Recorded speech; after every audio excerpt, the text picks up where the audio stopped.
Are you willing to unlearn everything that you've learned? Forget what you've been taught and open your heart and your mind to new thoughts and new ideas. Unlearn with Mitzi Bickers is for you. We gotta talk about it. All right, let's get this thing started tonight. Thank you for joining us, first of all. Yes. And I'm Mitzi Bickers, and we are welcoming Queen Keela Hello. to the show as the co-host, and things are going well. Listen, I want to thank everybody for your feedback last week. You know, we talked about some things, but we're not going to be as heavy tonight. We're going to be a little light tonight. Yes. There's so much heavy and weightiness that's going on in the world right now. You know, so much racial tension, so much going on. There's just people. I don't know about y'all, but people that are close to me are dying. And, you know, we just got to just lighten it up. Lighten the mood up. Lighten it up and get. So we're going to talk about ramen noodles. We're going to talk about the ramen noodle phase of life. Yes, and we hope you guys start sharing. Oh, yeah. Yeah. Yeah, share and like us and join us and go to our YouTube page and subscribe. Yes. And go to mitzibickers.com and just kind of look around, see what you think, and share with us about everything that you're thinking. So, again, thank you for joining us.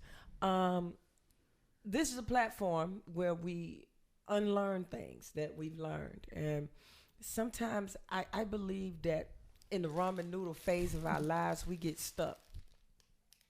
And we never, ever move past some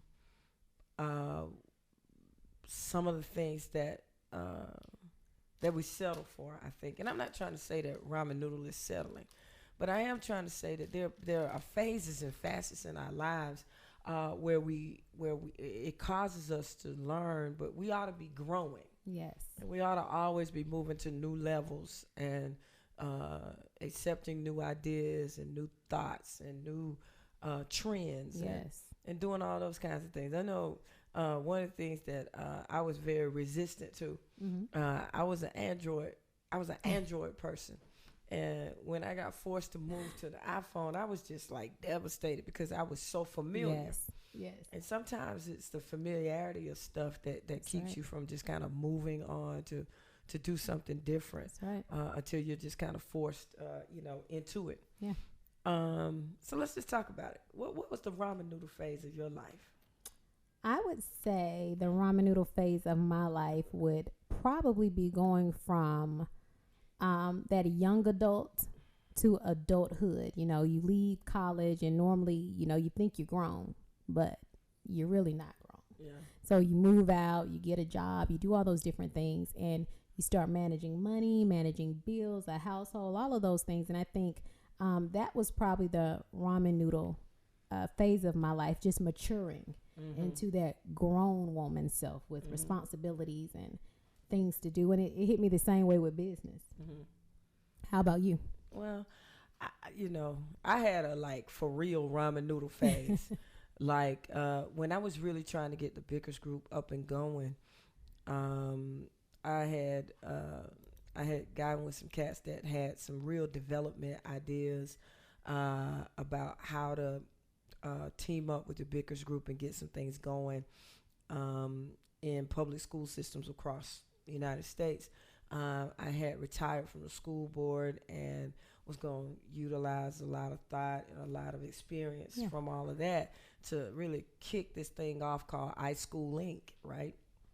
So I had to pour most of the money that I was making into that development phase of it, and I had to start eating ramen noodles literally every day.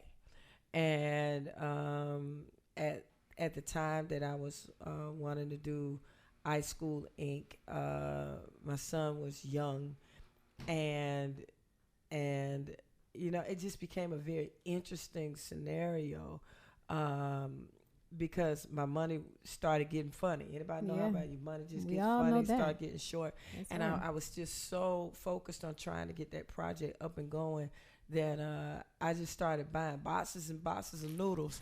And then every now and then I would buy some boiled chicken and I would drop the noodles over into the chicken and then make a ramen noodle soup, and all that kind of stuff. It was just an interesting phase. Yeah. And then we started getting creative with the ramen noodle. Then we started putting margarine and salt and pepper in it. And what did the margarine do? I don't know. It gave it some kind of little soupy texture. I don't know, a thicker like texture. Creamy kind of? I guess, And then, look, we started putting hot sauce in it to make it spicy. Okay. Because at that time, when you went to the store, you didn't really have the spicy type.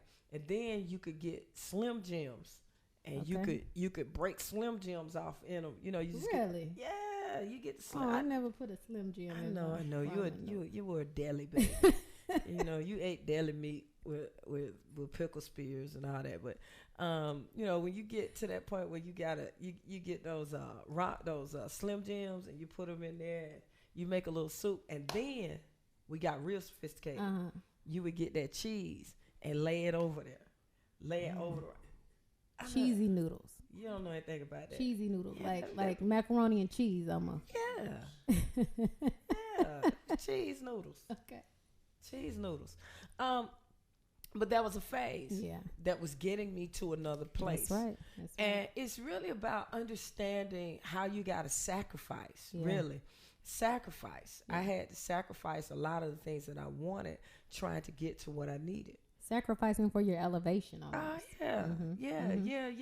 And at that time, elevation wasn't in my vocabulary because the whole issue of, our energy centers and frequencies and all of that stuff, that really wasn't a part of the conversation then. But I knew I was trying to get somewhere. Yes. I was trying to get to another place, a higher place. And that place we now know as elevation and getting ourselves, getting our chakras healthy, and getting ourselves to that crown, that elevation, that place with that oneness with the universe, and all of that. But it takes sacrifice to get there. Exactly. It's that sacrifice. And I remember so vividly, right before my ramen noodle phase, I had gone through this literally bankruptcy and foreclosure, and it was a tumultuous time. My son was young, and I knew that he couldn't understand. Yes, mommy didn't have the money, and I could have gone to my family, but that's not what I wanted to do. Right. I wanted to tough my way through it and get my way through it, and I love the fact that I was able to tough my way through it and get my way through it because I think I'm a better person now. Yes. I think I'm a better person now. So listen, don't forget to share. Let's talk about this. We talk about a lot of different things. We're just trying to make it light, tonight. There's just so much heaviness and so much weightiness. So join our discussion, like us, and share. And again, go to our YouTube page and go to Mitzi Bickers. Go to MitziBickers.com and share with us on Facebook. Just kind of jump into the conversation. We're doing some lighter conversations in Unlearn, because it's really about unlearning. Can you really unlearn everything that you've been taught, right? And try to get yourself to the next level. And when you said you wanted to talk about ramen noodles, right? I, of course, was propelled to look up some interesting facts. There you go. About ramen noodles. That's why you're the trusting co-host. Go ahead. And so it said I found 5 cool facts about ramen noodles. Okay, are y'all ready? Let's do it. Okay, so 1, some people eat the ramen noodles raw. Right out of this pack, they eat them raw. Carl just ate some raw. Carl just ate some raw. He's still eating them raw. He crushed them up and poured the little packet on there. Then he started to eat. That's that ghetto way, just take them out and just, ain't nothing wrong with the ghetto way. They said it tastes good, though. I love that. The second fact. Wait, do you sprinkle the stuff on it? Yes. Man, do you know, huh? You crunch them up. Let me see. He said you do what? You crunch them up. Oh, my God. See, I thought I was a ramen noodle connoisseur. All right, but y'all crunch them up. Then you put, man, that's high blood pressure waiting to happen. Eat one. No, that's why that gout be getting you, but that gout getting you, but eating that right there. Yeah. The second fact I thought was very funny. It said it was the first kind to be eaten in space. Oh wow. Yeah, so in 2005, there was an inventor, Momofuku, from Japan, and he had already invented the noodle, but made it, better so that it can go in space in 2005. So just think, if you're a ramen noodle kid, Yes. you ate the first type of noodle Yes. that was eaten out of space. We all can be astronauts. I mean, this is cool. This is good. This is good. Third, you only need $150 to survive on ramen for a year. That might have been what I was doing Yeah. in 2000. But isn't that wonderful too, that you yeah. have something there that can be a non-perishable? And See, y'all were laughing at me. Let me tell y'all something. Everybody was laughing at me because I have stacks and stacks of ramen noodles at home. So when what they call it, the COVID, when the COVID first hit, when COVID-19 first hit, everybody was saying people were buying food off the shelves. I just started buying up noodles. she really did. She's not. I mean, She's not telling a story. Right here today, I got boxes and boxes of noodles. I wasn't just thinking about me. I was thinking about my church family. And I was thinking, if something were to happen, we would just all go to the church and eat noodles. And we'd be okay. And we were going to survive off noodles until everything got back to normal. And she really is telling the truth. I walked in one day and I said, I'm dead serious. do you know you have all of these boxes of noodles? And she said everybody's going to be okay. Everybody's going to be okay. If we had ramen noodles, we were going to be okay. Yeah. I bought different types. I bought top ramen. I bought, the regular ghetto ramen. And I bought spicy bowl noodles. Yeah. I mean, I bought has all them. of this. And wait, I didn't forget. I bought the original. I have cans and cans of the original Campbell's chicken noodle soup. Wait. Then I got fancy and got the classic Yes. chicken noodle soup. I believe that noodle is something serious. Then She's not playing with y'all. I got the kind that you can microwave. Yes. I'm serious. I was serious about this thing. I got this all over. I got it downstairs. I got boxes and boxes of noodles and cans of soup. Look, y'all gonna appreciate me. So Emmanuel Baptist Church and Family Worship Center. Know we're gonna be you all are right. covered. We are covered. I got enough noodles for everybody. My family, my Tiff, all y'all. I got noodles for everybody. Che Mar. Thank you. Steve, We I got this. Mom. Keelan Keith, we got y'all covered. Thank you, Mama, for introducing me to the original chicken noodle soup. Right. But And it's funny because they're saying you can survive off ramen for $150 for the year, which I think is great for survival. I mean, it really is. You never know what's going to happen. But when it was first invented, it was considered luxurious. It was a luxury to be able to have ramen noodles. Yeah. Yep. This is good stuff. Let's talk about other phases in our lives that take us from our comfort zone to really jumping out there to do something different. Yeah. Let's talk about that. Because so many people get stuck right here that they never get to enjoy fresh noodles. Fresh noodles, and they're delicious. And this is not just about noodles. This is about a mentality. Yeah. We making it light talking about ramen noodles, but it's a mentality that we have where, man, my little dog is trying to get in here. Y'all let her in, man. She just. How did she get out? Oh my God, she's a super dog. Okay, so it's about getting out of our comfort zone and allowing ourselves to elevate to other levels of exposure. One of the things that I hate is when I go to a restaurant with folks and they don't want to try anything new. Right. No, that irritates me, especially a bunch of grown folk who. How did you get on my show? How did you get on my show? She's a takeover spirit. Yes. She likes to take over. She actually got out the cage. I don't know. Yeah. She heard some stuff going on and just decided to join the party, you know. Everybody say hey to BB. See, BB, you messing up my microphone. Hey. Hey. You disturbing the show. You disturbing my show. All right. So let's just kind of talk through stop. Let's just kind of talk through not being able to elevate because we're just so stuck. Right. We're just so stuck on things that keep us in our comfort zone. So, I always like to ask you this. Yeah.